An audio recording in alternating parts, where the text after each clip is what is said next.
Tuhan bersamamu dan bersama rohmu. Inilah Injil suci menurut Yohanes.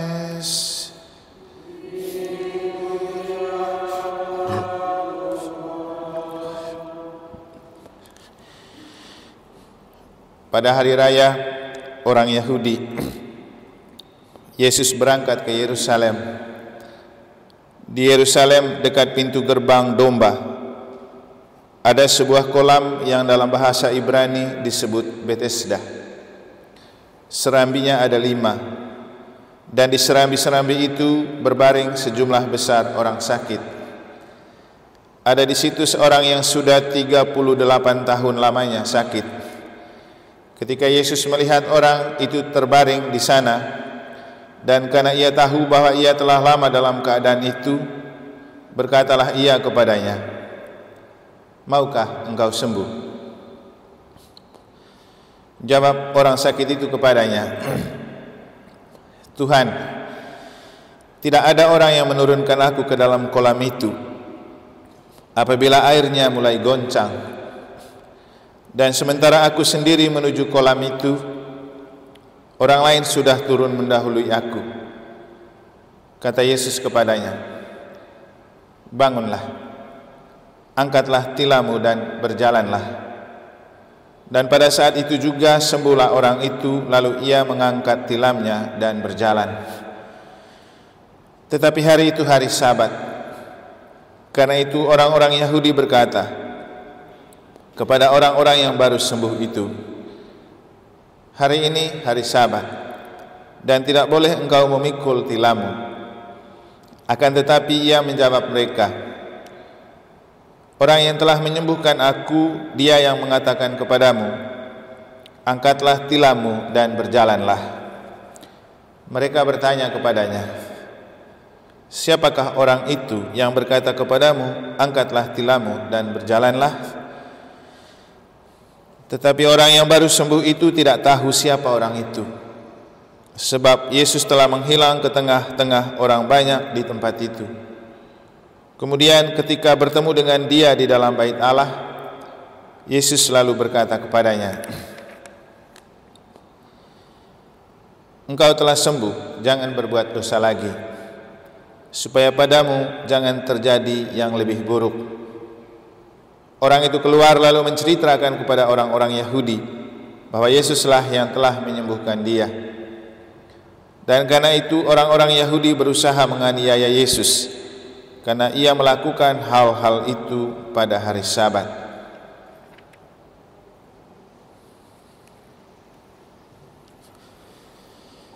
Demikianlah sabda Tuhan. Terpujilah Kristus. Para suster dan Bapak Ibu saudara-saudari, ada banyak kekayaan dalam 2 bacaan suci hari ini yang bisa kita maknai. Misalnya, kita bisa bertanya, kenapa air dari dalam atau di bawah pintu bait Allah itu mengalirnya ke timur? Kenapa tidak ke barat? Sama juga dengan ketika di bahan APP, pendalaman APP yang kedua, kita menemukan bahwa ketika Tuhan sudah menciptakan manusia, Ia menganugerahkan kepada manusia pertama itu Taman Eden di bagian timur. Pertanyaannya, kenapa tidak buat di bagian barat? Lalu setelah itu baru diciptakan istri dari Adam atau Hawa. Mengalir ke timur itu menarik untuk dikaji dan dimaknai, apalagi untuk kita yang di Gereja Katolik Paroki Santo Petrus Negara ini kan pasti apa-apa mengalir ke timur karena kondisinya lebih rendah. Juga mungkin itu yang bisa kita maknai, karena rahmat itu selalu mengalir ke timur, kita lebih suka datang dari timur. Sehingga sebenarnya pintu gereja ini paling pas itu ke timur dia punya pintunya. Soalnya kalau ke depan ini kan tunggu ada orang mati baru kita pakai. Karena kalau ke utara berarti ke kubur, ke barat berarti ke Gilimanuk. Ke selatan ada musola di belakang. Ke timur lebih pas, banyak orang parkir di sana. Tapi sebenarnya mengapa kitab suci ini selalu berbicara tentang rahmat yang mengalir ke timur? Nanti tanya orang dari timur seperti Esti mereka itu. Di Balok juga banyak orang timur. Tapi orang dari timur tidak sama dengan mengalir ke timur ya. Biar kita dari timur belum tentu rahmatnya mengalir untuk orang timur. Karena ini bicara arah yang ke timur. Sehingga banyak orang timur juga yang tidak kebanyakan dan kebagian rahmat toh. Kecuali Ibu Esti karena namanya Rahmat, pasti ia menjadi orang timur yang selalu dirahmati. Oke, yang ini kita akan kaji di saat yang lain. Mengapa mengalir ke timur? Tapi untuk saya yang paling penting untuk kita maknai sekarang itu ketika Yesus itu loh peduli dengan orang sakit yang sudah 38 tahun menderita sakit. Coba bayangkan, siapa yang sekarang usianya 38 tahun? Coba angkat tangan. Di sini ada yang 38 tahun? Belum. Atau sudah lewat? Ada yang belum, ada yang sudah lewat. 40 banyaknya. Suster Louis berapa? 27. Belum. Coba bayangkan selama 27 tahun suster menderita. Rasanya bagaimana? Ini orang 38 tahun dan ia ada di pinggir kolam Bethesda menunggu selama 38 tahun kapan air itu naik supaya, karena menurut kebiasaan orang, siapa orang sakit yang pertama terjun ke air itu saat ia lagi naik, maka dia yang sembuh. Jadi dia ini selalu terlambat. Mungkin kalau kita coba bertanya begini, memangnya tidak ada keluarganya ini orang kah? Untuk jaga supaya kalau air naik dorong duluan gitu kan? Tapi ini sebuah lukisan dan gambaran hidup.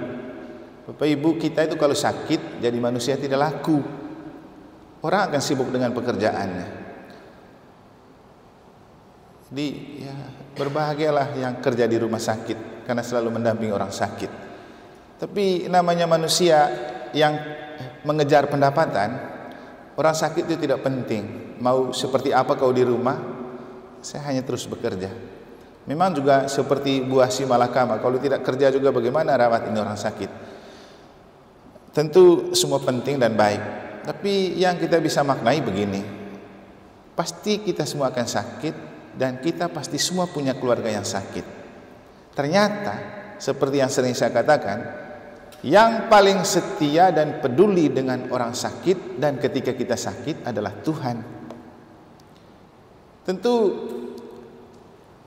Tuhan itu tidak pilih kasih. Kenapa dia cari orang ini saja? Semua dia perhatikan. Kita tahu Yesus ini kan berkeliling terus menyembuhkan orang sakit.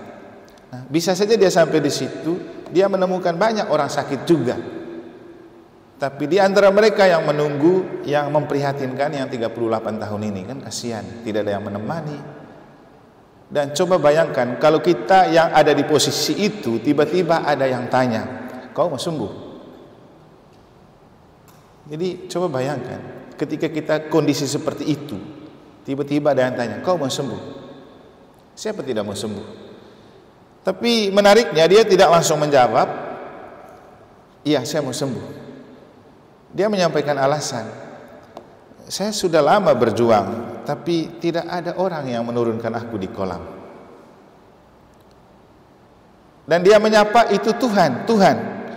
Tidak ada orang yang menurunkan aku ke dalam kolam itu apabila airnya mulai goncang. Coba kalau saja dia langsung bilang gini, "Tuhan bantu saja saya." Tahu kan Tuhan, jadi bantu saya. Tapi dengan mengatakan Tuhan tidak ada orang yang menurunkan aku ke kolam itu, sebenarnya secara psikologis si penderita ini mengeluh bahwa keluarga dan sesamanya, orang-orang dekatnya tidak ada yang peduli. Langsung dia menyebut orang lain, tidak ada orang yang menurunkan aku. Jadi tidak ada yang peduli. Dan memang hidup itu akan seperti itu Bapak Ibu. Sering saya mengatakan bahwa persoalan paling besar dalam hidup kita adalah ketidakpedulian. Jangankan sakit, waktu sehat saja belum tentu kita saling peduli. Seperti contoh kecil yang saya contohkan, coba lihat di grup-grup itu yang ada banyak orang. Berapa orang sih yang peduli kalau ada informasi di situ? Semua pada cuek. Padahal itu kecil. Begitu kita merespon, kita menaruh respect pada orang. Apa sih susahnya hanya pencet like, hanya bilang terima kasih? Apa susahnya? Sederhana sekali, tapi maknanya sangat dalam tentang kepedulian dan perhatian. Saya di grup itu aktif untuk merespon. Mungkin saja ada orang yang bilang tidak ada kerja lain kan ini Romo. Bukan masalah itu, karena kita juga hampir setiap saat ada HP di tangan. Daripada kita nonton yang tidak ada gunanya untuk kita, lebih baik kita memakai itu untuk menunjukkan kepedulian kepada sesama. Nah, kita kembali ke Yesus yang peduli dengan orang ini. Tentu Yesus tahu isi hatinya, Yesus tahu perasaannya, Yesus tahu kebutuhannya. Makanya Yesus datang menghampiri. Jadi setelah dia mendapat keluhan dari orang itu bahwa Tuhan tidak ada orang yang membantu untuk menurunkan aku, Yesus bilang apa? Sudahlah, bangunlah, angkatlah tilammu dan berjalanlah. Bahwa kemudian ada orang Yahudi yang mempersoalkan, itu tidak terlalu penting untuk kita maknai, atau kita bisa maknai pada kesempatan yang lain. Tapi yang mau kita maknai adalah kesetiaan dan perjuangan selalu dihargai oleh Tuhan. Sering saya mengingatkan kita untuk pentingnya kesetiaan dan ketaatan. Seperti yang dikatakan oleh Mother Teresa, kita hidup tidak untuk sukses, tapi kita hidup untuk setia. Karena kesetiaan pasti membawa kita kepada kesuksesan, tapi kesuksesan belum tentu membuat kita setia. Banyak orang ketika mau sukses, dia setia dengan kita. Ketika sudah sukses, dia tidak setia lagi dengan kita. Mungkin juga bisa jadi kacang lupa kulit. Banyak terjadi dalam hidup.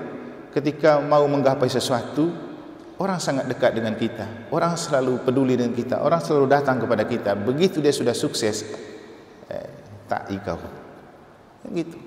Tapi Tuhan tidak pernah begitu. Tuhan menghargai setiap kesetiaan dan perjuangan. Mungkin contoh konkretnya seperti ini. Bapak Ibu, jangan berpikir bahwa kesetiaan dan perjuangan kita untuk setia datang misa harian tidak dihargai oleh Tuhan. Pasti. Dan ada pada waktu tertentu di mana kita tidak tahu kita buat apa lagi, justru pada saat itu Tuhan datang membantu. Dan waktu itulah kita paham, inilah arti dari kesetiaan dan pengorbanan kita. Jadi tidak ada kesetiaan dan pengorbanan yang tidak dihargai Tuhan dan tidak berbuah penghasilan atau berbuah rahmat. Makanya dalam hidup jangan terlalu merasa iri dan berkecil hati kalau melihat orang lain, dia baru berusaha kok langsung sukses. Cepat dia kaya, ngapain? Biarkan dia. Orang yang instan pasti cepat jatuhnya. Orang yang cepat-cepat sukses, cepat-cepat kaya, cepat-cepat punya prestasi pasti juga gampang jatuhnya. Jadi yang instan-instan itu gampang jatuhnya. Tapi coba kita step by step berjalan dalam proses. Ya mungkin juga seperti kita menggapai kebangkitan itu melalui salib. Jalan salib, menderita di salib, dipaku di salib, wafat di salib, dimakamkan, baru sukses. Nah, hidup kita kalau kita percaya untuk dijalani dalam iman memang seperti itu. Berjalan dalam proses, bahkan berjalan dalam kesetiaan untuk memanggul salib, tetap mau berjuang dan berkorban, karena setiap kesetiaan dan perjuangan, apalagi pengorbanan, selalu dirahmati Allah, selalu diperhatikan Allah.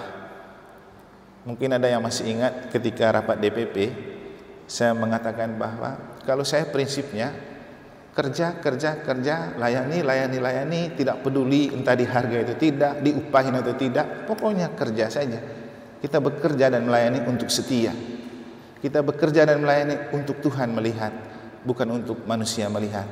Akhirnya hal yang tidak pernah kita bayangkan dalam hidup justru dianugerahkan oleh Tuhan. Seperti pengalaman saya waktu pergi doa di Gerindra kan. Saya agak malu kalau menyampaikan terus angkanya, tetapi saya mau mengatakan bahwa ternyata beginilah cara Tuhan bekerja. Kalau melihat kita terus melayani, terus bekerja, terus mengabdi, yang penting setia dan taat, yang penting terus berjuang, karena memang benar kata orang, Tuhan tidak pernah tidur, mata Tuhan selalu melihat 1x24 jam. Bapak Ibu, hiduplah untuk setia, hiduplah untuk taat, teruslah berjuang tanpa henti. Nanti pada saatnya Tuhan datang untuk menyapa kita. Engkau mau sukses seperti seorang sakit, yang 38 tahun menderita sakit di kolam Bethesda. Semoga Tuhan memberkati kita.